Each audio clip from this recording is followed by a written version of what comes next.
¿Qué tal? Feliz verano y bienvenidos una semana más a un paseo por la provincia. Fíjense ustedes, casi no tengo ni que presentar hoy el programa ante esta maravilla. Hoy vamos a visitar la localidad de Borteo y además de un barrio precioso que está muy cerquita de aquí, en plena naturaleza, una zona muy desconocida del Valle de Mena hasta hoy, y yo creo que merecía un programa. Tomás es el alcalde de Borteo. Tomás, muy buenas. Hola, muy buenos días. Qué días. privilegiado, ¿no? Como dicen aquí, qué privilegiado pues, ¿verdad? Sí, tenemos todavía acento vasco, sí. Madre mía, qué zona más bonita Sí. y más desconocida del Sí. Valle de Mena, ¿no? Sí, de Mena mucho. Y bueno, desconocida no en Mena, en Burgos. En Burgos, por supuesto. Porque en Mena sí somos conocidos. Sí. Borteo. Borteo. ¿Sabes que siempre empezamos el programa diciendo cómo llegamos a Borteo desde la capital? Ojo, que hay que apuntar hoy, que aquí hay mucho camino, ¿verdad? Sí. ¿Cómo llegamos? Bueno, pues me figuro que habrás venido desde la carretera Soto Palacios. Correcto. A la carretera que termina en el Berrón, Sí. concretamente en el kilómetro 107. No, 112. 112. 112. ¿Y del Berrón giramos hacia Borteo? Hacia Borteo por unas carreteras secundarias. Muy bien asfaltadas, por cierto. Está de maravilla, ¿no? Sí, sí. ¿Y cuánta gente vivís por aquí? Bueno, vivimos muchos más que los que estamos censados. Censados andamos con 95. Hemos aumentado 4 o 5 a cuenta del COVID, pero vivir, pues como posiblemente, yo te lo calculo, por ejemplo, tomas de agua que tenemos 160, por ejemplo. A partir de julio, a partir de ahora, esto ha pegado un subidón de gente, Sí, claro. Sí, sí. Durante los meses de verano. No, pero también normalmente ya la gente, al estar tan cerca de Vizcaya, están empadronados en Vizcaya y residen aquí. Pues hay que empadronarse aquí para que nos vengan los dineros. Eso sería lo bonito. Claro, ¿verdad? Pero ¿cómo lo hacemos? Porque luego quieren servicios. Claro. Y no les hay. No podemos darle todos los... Bueno, sí les damos, ¿eh? Hombre, lo sé, pero... Yo creo que no están descontentos nadie con los servicios que le damos. De que vivimos en este, iba a decir, paraíso. Claro, en este paraíso, pues bueno, aquí en la mayoría de los puestos de trabajo, quitando un poco aquí en los polígonos industriales que tenemos en Santecilla, pues trabajan en Bilbao, o Vizcaya, mejor dicho. Sí. De la ganadería, porque claro, vemos todo pastos, praderas... Sí, ahí tenemos una granja de leche, pero nada más. Luego son pequeñas explotaciones, ya cada uno caballos, pero tipo familiar, 2 caballos, 3 caballos, para uso de la gente. Y en esta época en la que vivimos, ¿cómo andamos de servicio?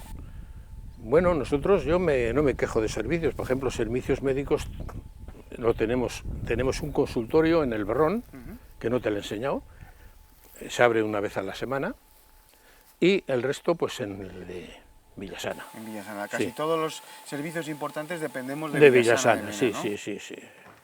Hombre, y nos tratan muy bien, o sea, por ahora tenemos buen servicio médico en Villasana. ¿Y no quieres aprovechar para quejarte de algo? Pues... ¿Algo que haga falta? No, pues haría falta que vendría más gente. Bueno, esa casa que tenemos enfrente está llena de chavales, ¿eh? Y eso no se suele ver mucho en los pueblos y es cosa de agradecer, ¿no? Sí, pero lo bonito sería lo que hemos comentado antes, si estarían más empadronados tendríamos más dinero, podríamos hacer más cosas, porque luego un problema que tenemos aquí es, al estar tan diseminado, lo que haces prácticamente no se ve. O sea, haces una cosita, esto no es un pueblo de los clásicos de Castilla que está por supuesto, claro, todo juntito, aquí no. Aquí hay que patear, ¿verdad? Hay que patear y gastar mucho dinero.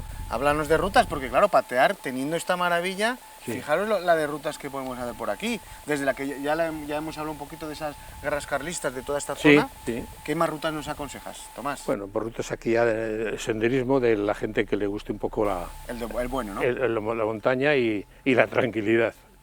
No, como rutas no tenemos ninguna, establecida. No, de eso no tenemos. Esas montañas del fondo ya es el País Vasco. Sí, ya tienes Álava, tienes el Vasco y Vizcaya, ¿no? Sí, Álava a la derecha y Vizcaya allí, sí. Qué maravilla. Sí. Me tienes que contar también cuándo hay que venir aquí a divertirse. ¿Cuándo son las fiestas y qué se hace en las fiestas de Bueno, de mira, Borteo? antiguamente las fiestas eran aquí, el día San Pedro, que está en fiesta en Burgos, pues era aquí. Bueno, ya se ha dejado, se ha olvidado esa fiesta y ahora se hace una fiesta local en el Berrón, que es el 8 de septiembre, que es en honor de la parroquia de la Virgen de Montserrat, que has visto allí. Y hemos estado sin fiestas pues estos 2 años, bueno, como como todos, y no sé lo que haremos este año, una pequeña fiesta habrá que hacer, hombre. Sí, pero No mucho, porque tampoco, no crees que estas fiestas de ahora no dejan un poco más que ruido y un poco suciedad. Pues Tomás, ¿algo más que me quieras contar? Pues no, ¿O me voy a visitar el pueblo? Nos vamos a visitar el pueblo. Gracias, Tomás. Vale. Hasta luego. Hala, hasta luego.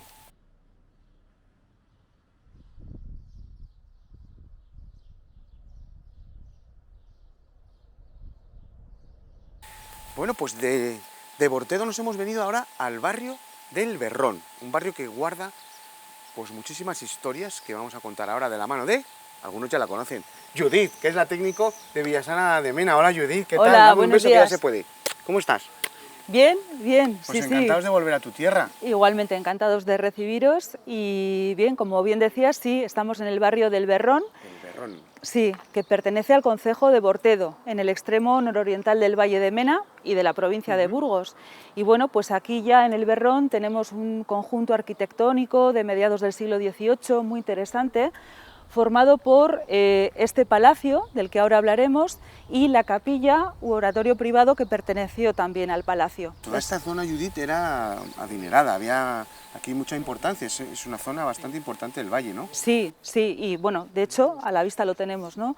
Son edificios muy notables, como digo, de mediados del XVIII, y los dos están vinculados con la figura de Domingo Ortiz de la Riba, que fue un antiguo industrial de la forja, de las ferrerías, propietario de hecho de la antigua ferrería que hubo en una de las ferrerías que hubo en Gijano, la ferrería de San Chico. Gijano es un pueblecito que está aquí al lado. Sí, está muy cerquita. Para que no lo sepa. Eso es. Y bueno, pues estas antiguas fábricas de hierro que se instalan fundamentalmente en el cauce del Cadagua, bueno, pues lo que hacían era transformar, reducir el mineral de hierro y transformarlo en metal, ¿no? Y bueno, pues Domingo Ortiz de la Riba fue propietario, como digo, de esta ferrería de San Chico de Gijano, y él es el que promueve la construcción de este palacio tan interesante que estamos viendo a mediados del siglo XVIII, un palacio que bueno, pues, sigue de alguna manera.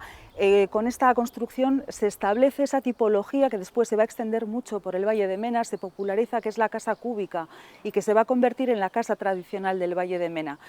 Es una construcción, como veis, formada por dos cuerpos. El cuerpo principal es donde tenemos ese escudo barroco tan interesante y bueno, pues como digo, es una construcción que está fechada en 1740 y es verdad que ya tiene elementos lógicamente barrocos, como el propio escudo, incluso la configuración, esa horizontalidad que presenta el edificio, pero ya introduce una serie de elementos propios de la arquitectura neoclásica, ¿no?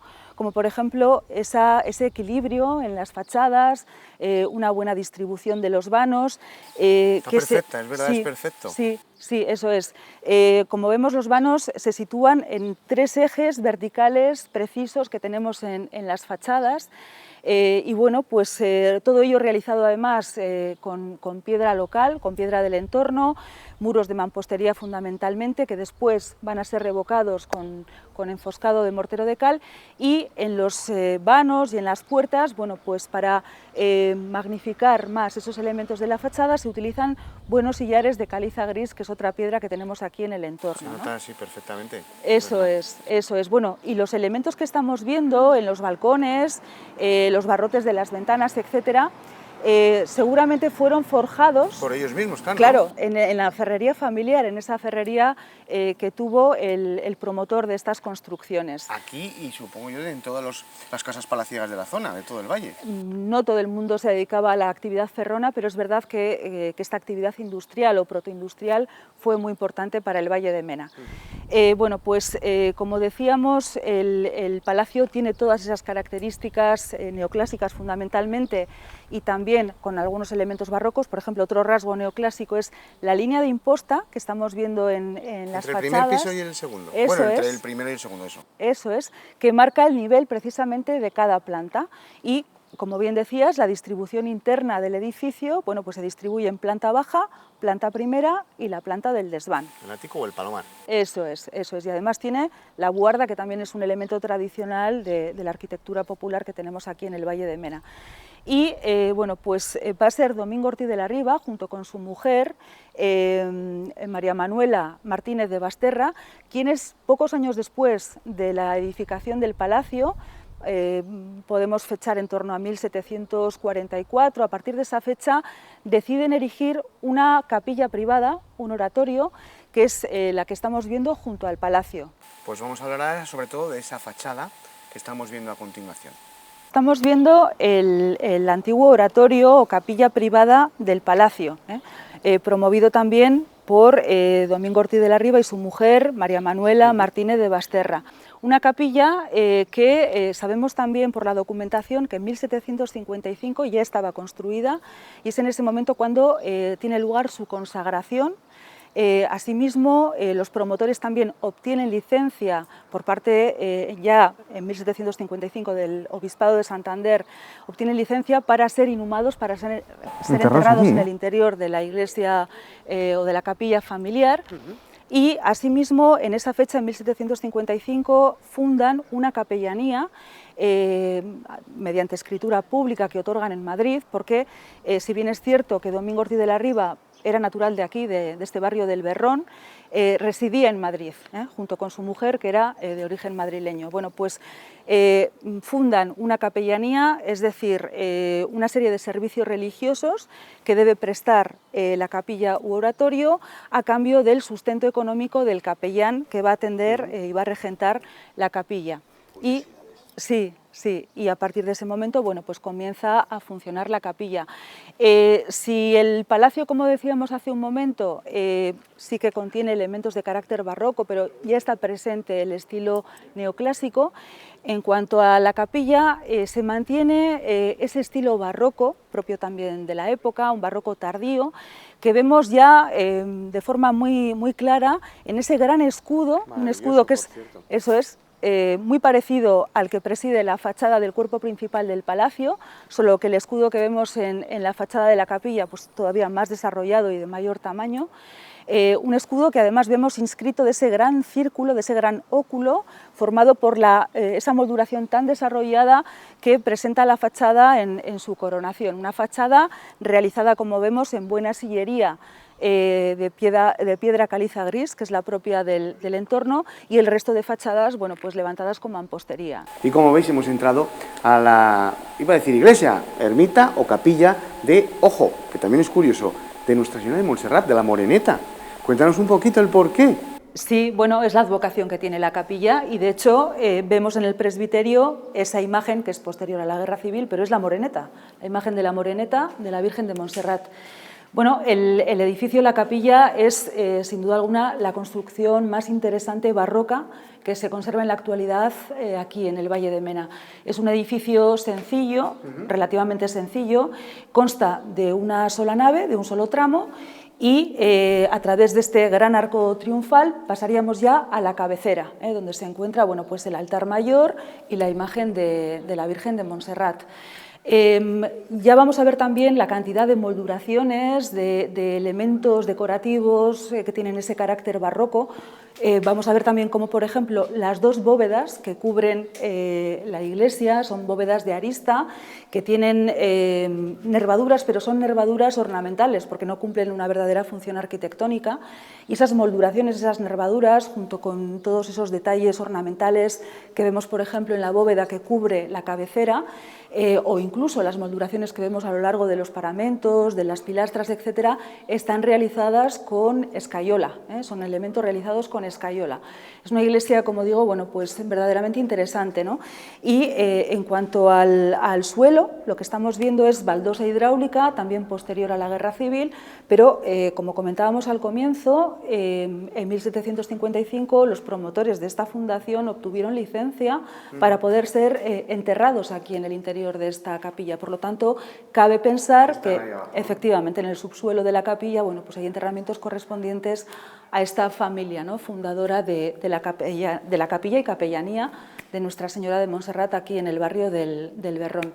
Pues nada, más curiosidades. ¿Nos vamos a dar un baño? Vale, al arroyo Pastrina. Vamos para allá. Tú Muy bien.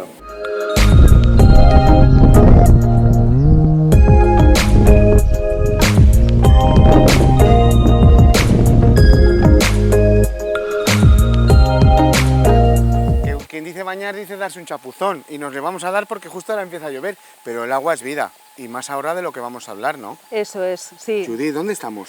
Bueno, pues estamos en este puente sobre el arroyo Pastrina, dentro del barrio del Berrón.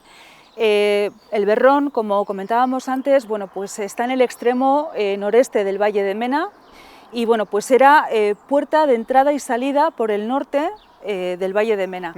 Este puente está dentro de esas rutas comerciales que conectaban la ciudad de Burgos con la villa y puerto de Castrourdiales, un camino muy importante para el comercio y para el transporte de mercancías de todo tipo durante siglos, ¿no? De hecho, bueno, por aquí, por el Berrón, penetraba ya en época romana una vía romana que conectaba precisamente Castrourdiales con la vía aquitana en el entorno de Miranda de Ebro, en la cuenca de Miranda de Ebro. Y esta vía romana, a finales del siglo XII, va a ser reactivada por el monarca castellano Alfonso VIII, precisamente porque este monarca impulsa y dinamiza todo ese comercio interior y también de exportación de la lana y otros productos. Entonces, por estar, como digo, esta vía romana en ese trazado que conectaba Burgos con Castrourdiales, se reactiva esta vía romana como camino comercial y para dotar de seguridad y afianzar ese comercio y ese transporte, Alfonso VIII también va a promover la fundación de una serie de núcleos urbanos de villas, como digo, bueno, pues con el propósito de garantizar y fortalecer ese comercio, ¿no? Y así se fundan villas como Villasana, Medina de Pomar, la propia Castrourdiales, Balmaseda, que está muy cerquita de aquí, eso es, estamos ya en la frontera con Vizcaya. Estamos a 1 kilómetro, ¿no? Sí, el pueblo de Balmaseda queda un poco más lejos, pero bueno, ya el límite fronterizo, pues aquí mismo, a 1 kilómetro. Entonces, bueno, pues todas estas villas van a servir como puntos de apoyo de ese comercio y todas estas villas van a ser dotadas con un fuero, con una serie de privilegios y exenciones fiscales precisamente para promover el comercio y favorecer el desarrollo de la artesanía, ¿no? ¿Y lo que estamos viendo ahora? Sí, es un panel informativo de una ruta cultural que tenemos aquí, de turismo cultural que tenemos en el Valle de Mena, dedicada a las guerras carlistas. A ver, pues tú dirás. Sí, bueno, pues el contenido que se recoge en este panel se refiere a la acción bélica que tuvo lugar el 25 de abril de 1836 en este entorno del Berrón, de Bortedo y el concejo contiguo a este concejo de Bortedo, que es el concejo de Allega, el valle de Allega también, aquí en el Valle de Mena, en estos confines nororientales del valle. Estaríamos aquí ahora, sí. Sí, bueno, todo este entorno, fundamentalmente estos concejos, más orientales del valle, fueron entrada permanente por parte de los carlistas en el contexto ya de la Primera Guerra Carlista, que comienza, como sabéis, en 1833, bueno, pues provenientes de las encartaciones, que era feudo carlista, y también de la zona de Arceniega, Amurrio, donde también los carlistas tenían su cuartel general, bueno, pues penetraban en el valle, que siempre se mantuvo leal a Isabel II y al gobierno liberal, y aquí en el valle realizaban, bueno, pues saqueos constantes de cosechas, ganados, también raptaban a los mozos para, bueno, pues como efectivos, ¿no? para sus fuerzas militares. Y bueno, pues el Valle de Mena sufrió muchísimo, tanto en el contexto de la Primera Guerra Carlista como también después en la Tercera Guerra Carlista. Además, el Valle de Mena era fundamental, y así se cita también en la documentación, como la llave de Castilla, tanto para los carlistas como para el ejército liberal, porque si conseguían los carlistas controlar este territorio del Valle de Mena, tenían bajo su control y con un acceso fácil al norte de Burgos, de las merindades burgalesas, y desde este territorio ya podían acceder a la ciudad de Burgos o a la ciudad de Santander a través de, bueno, puertos y carreteras que conducían a esta ciudad de Santander, ¿no? De esta manera, uno de los objetivos de los carlistas era controlar todo el norte cantábrico, tenerlo bajo su dominio y extender el conflicto e ir ganando más partidarios de su causa, ¿no? Pues nada, el que quiera que venga y pueda revivir toda esa historia. Nosotros ahora nos vamos a ir a terminar el programa a la iglesia de Bortedo, que también tiene una portada magnífica. ¿Nos vamos? Eso es. Pues vamos para allá. Sí.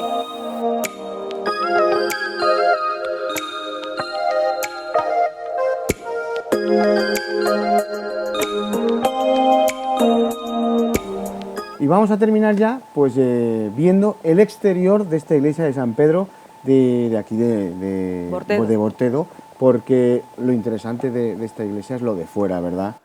Sí, es la portada que vemos aquí. Bueno, es una portada reutilizada procedente de la antigua iglesia románica que hubo aquí en Bortedo. Y bueno, la construcción que hoy vemos es del siglo XVII, entonces se reutilizó la portada románica y se encajó aquí, ¿no? en esta fachada. Bueno, la documentación también nos dice que aquí en Bortedo, esta iglesia, la antigua iglesia románica, mejor dicho, formaba parte de un monasterio familiar, sí, una abadía secular, que perteneció al señor de Bortedo, fundador de la villa de Balmaseda. De hecho, en ese fuero que don Lope Sáenz de Mena, que es el señor de Bortedo, concede a Balmaseda, la villa fundada por él, en ese fuero se establece que la iglesia de San Severino de Balmaseda era dependiente, estaba supeditada a esta iglesia de Bortedo y tenían que pagar una serie de tributos, de diezmos, etcétera, en función de esa dependencia eclesiástica, ¿no? Bueno, la portada, como decimos, está reaprovechada, reutilizada, pero bueno, es interesante. Es muy sencilla, es un románico muy tosco, no tiene la calidad técnica o artística de otras manifestaciones románicas que tenemos aquí en Mena, pero también es interesante. Y como veis, bueno, pues se compone de una arquivolta que enmarca ese tímpano, que es la pieza más destacada de la portada, con, bueno, pues con una talla un poco peculiar. Son dos animales fantásticos, parecen arpías, que sujetan y al mismo tiempo muerden el cuerpo de una serpiente. Y todo ello, como veis, bueno, pues enmarcado con esos baquetones también de medio punto, decorados con el característico taqueado jaqués, el ajedrezado, decoración también de medias bolas, y luego, bueno, pues en los capiteles que sustentan el tímpano y la arquivolta. Perfectamente labrados, sí, vegetales preciosos. Sí, son también muy sencillos, pero contienen esos elementos de carácter vegetal, hojas que parecen pencas, con una talla pues también un poco tosca, flores de 5 y 6 pétalos que se inscriben en círculos, más elementos del ajedrezado, el taqueado jaqués, bueno, pues elementos propios del románico, muy difundidos en otras manifestaciones románicas y que nos encontramos también aquí en la iglesia de San Pedro de Bortedo. Y si os fijáis, para peraltar la portada, bueno, pues también reutilizaron esas dos piezas que, a modo de basas, sobrelevan las columnas, eso es, toda la portada, y bueno, y esas dos piezas también reutilizadas están decoradas con ese ajedrezado o taqueado jaqués. ¿Cómo sabían antes? Y ahora que nos dicen reutilizar, reciclar, pues hacían lo mismo con las piedras antes. Efectivamente, sí, de una forma, pues bueno, lo más inteligente que ellos entendían, y bueno, pues darle un uso a además a ese patrimonio, ¿no? Y a esas piezas que forman parte de la historia, en este caso de Bortedo. Pues Judith, ha sido un placer recorrer esta zona del Valle de Meno, muy desconocida, por eso has querido que viniéramos, porque es muy desconocida y merece, yo creo, que un programa como este. Así que gracias a todo el Ayuntamiento y a ti por darnos este paseo tan bonito. Pues muchas gracias a vosotros y un placer. Encantada de recibiros cuando volváis por aquí. Volveremos. Y ustedes vuelvan con nosotros el próximo martes a la misma hora en el mismo lugar en la 8 Burgos, dando como siempre un paseo por la provincia. Hasta la semana que viene. Adiós.